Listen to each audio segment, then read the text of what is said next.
Assalomu alaykum hurmatli do'stlar. Bugun sizlar bilan biznes egalarining patentlashdagi yo'l qo'yilgan asosiy xatolar haqida suhbatlashamiz.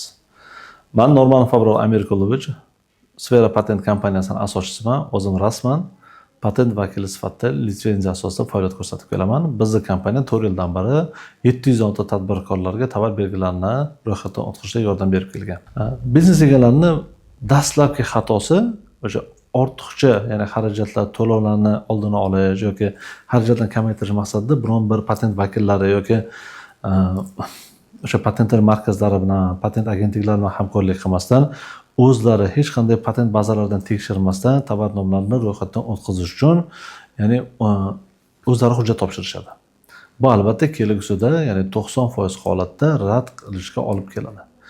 Ikkinchi navbatda tovar belgilarini rasman ro'yxatdan, ya'ni tekshirib patent bazalaridan tekshirtirib oladi-da, ya'ni boshqa bir patent vakillari yoki markazlari orqali, agentliklar orqali, undan so'ng, ya'ni patentlash uchun rasman o'zi hujjat topshirishni istab qoladi. Bu nimaga olib keladi? Ming misol uchun aytaylik, patent bazalarida chiqmadi yoki ro'yxatdan o'tkazish imkoniyati yuqori deyilgan taqdirda ham baribir ekspertlardan har qanday turdagi so'rovnomalar kelishi mumkin. Bu 561-kod, 591-kod, 740-kod misol uchun, bu ya'ni kodlar bilan yuritiladi. Transliteratsiyasi bor. Xuddi shunaqa. Bundan tashqari o'sha so'rovnomalar kelganda ularga rasman qanday javob berish kerakliklarini bilishmaydi. O'z-o'zidan so'rovnomalarga javob berilmagandan keyin, ularga huquqiy bir yondashmagandan keyin topshirgandagi bu tovar belgilari ham rad qilinishga olib keladi. O'z navbatida bular to'langan patent bojlariga hamda muddatlariga kuyib qolishadi. Yana bitta holatlari bo'ladi, ko'pincha boshqaga tegishli bo'lgan tovar belgilarini yoki savdo belgilari, ya'ni mashhur, o'zini segmentida mashhur, bu tovar belgisi sifatida ro'yxatdan o'tmagan, lekin mashhur, ya'ni iste'molchilar orasida. Bu holatda ham, ya'ni patent bazalarini tekshirganda ular chiqmasligi mumkin, lekin bu yerda raqobat to'g'risidagi qonunga zid bo'lib qoladi. Raqobat to'g'risidagi qonunda, ya'ni insofsiz raqobat fakti yuzaga kelib qoladi. Bu holatda ham, ya'ni topshirgan tovar belgingiz rad qilinishiga olib kelinishi mumkin.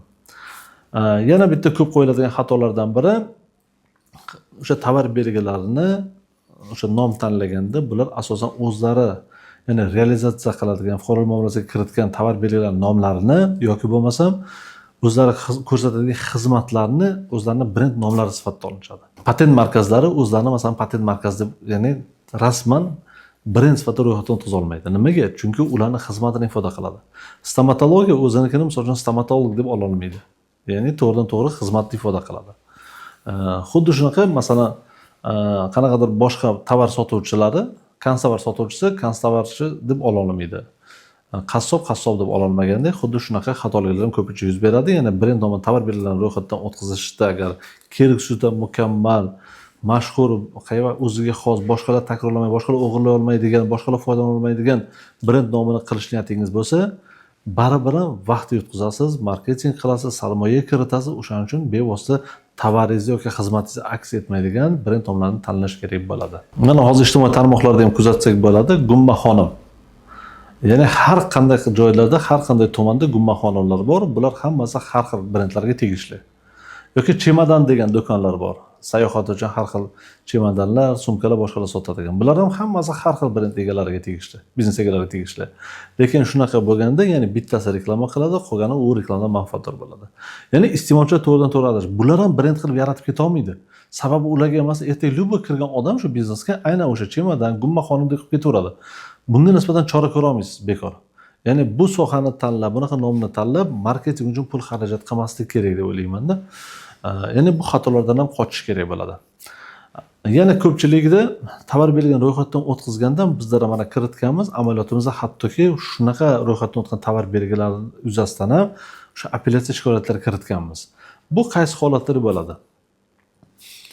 Tovar belgilari ro'yxatdan o'tkazishdan oldin sizda nima tovarlar o'zi bor? Qanaqa xizmatlar bor? Bular xalqaro klassifikatsiya deymiz. Xalqaro klassifikatsiyada 45 ta yo'nalish bor. 45 ta yo'nalish har bitlarida 150 tadan 700 gacha bo'lgan tovarlar kiritilgan. O'shani tanlaganda, masalan, sizga 100 aka qaysi klass ekansa, kiyim-kechak desangiz, 25-klassingiz. Endi 25-klass kirsangiz, u yerda bosh kiyim ham bor, oyoq kiyim ham bor, misol uchun, kostyum-shimlar bor, futbolkalar ham, boshqa yo'nalishlar ham bor-da. Siz tekshirtirmoqchi bo'lganingizda 25-klass band ekan deydi. Vaholanki, lekin aynan siz masalan futbolka ishlab chiqarmoqchi, futbolka yo'nalishi bo'yicha undan bo'sh bo'lishi mumkin. Lekin umuman 25 ta olingan, lekin boshqa kiyim-kechaklarga, masalan, kostyum-shimga olingan yoki kepkalarga olingan. Bunaqa holatda siz bemalol, ya'ni o'sha tovarlar ko'rsatilmagan ro'yxatdan o'tkazib ketsangiz bo'ladi. Ya'ni bitta xato nimada desangiz, qaysi xizmatlaringiz bo'lsa, o'sha siz tovar bilan ro'yxatdan o'tkazganda, klassifikatsiya tanlaganda o'shani ko'ringlar o'zingizlar ham. Qani to'g'ri tanlandimi, to'g'ri tanlanmadimi? Sababi siz ertaga tovar belgilangan ro'yxatdan o'tkazish haqida guvohnoma olganingizda uni ilovasida sizda aynan tovarlaringiz nomma-nom ko'rsatiladi. Siz ertaga o'sha klassifikatsiya olishingiz mumkin, lekin tovarlaringiz umuman boshqa bo'lishi mumkin. Bunaqa holatda sizda hech qanaqa huquqiy himoya bo'lmaydi ertaga. Naborat aksincha bo'lasiz, patentim bor deb yuraverasiz, lekin aksariyat boshqa bir inson, misol uchun yaxshiroq mutaxassislar maslahatlashib, tovar belgilangan to'g'ri klassifikatsiya, to'g'ri tovarlar bo'yicha ro'yxatdan o'tkazib oladi-yu, sizda aksincha ro'yxatdan o'yindan chiqarib tashlashi mumkin bozorda. Franshizaga ortiqcha pul sarflamasligi uchun, kelgusi qo'shimcha sarmoyalarga tushmasligi uchun, ortiqcha ovoragarchiliklarga tushmasligi uchun sizlardan bu holatda alohida o'rganib chiqib, undan so'ng franshiza shartnoma, franshizada sotib olishda o'ylab ko'rishinglarni maslahat beramiz. Do'stlar, agar sizlarga ham biznesdagi patentlarga topshirishdan oldin qanaqa hujjatlar tayyorlash kerak, qanday topshirish kerak, qancha muddatlarda bo'ladi, o'tish ehtimoli yuqori bo'lishi qanaqa harakatlar qilish kerak, bu haqida to'liqroq ma'lumot olishni xohlasanglar, biz ushbu videoni ostida ko'rib turgan telefon raqamlarga murojaat qilinglar. Bizda Sfera patent kompaniyasi mutaxassislari sizlarga bu borada to'liq ma'lumot beradi.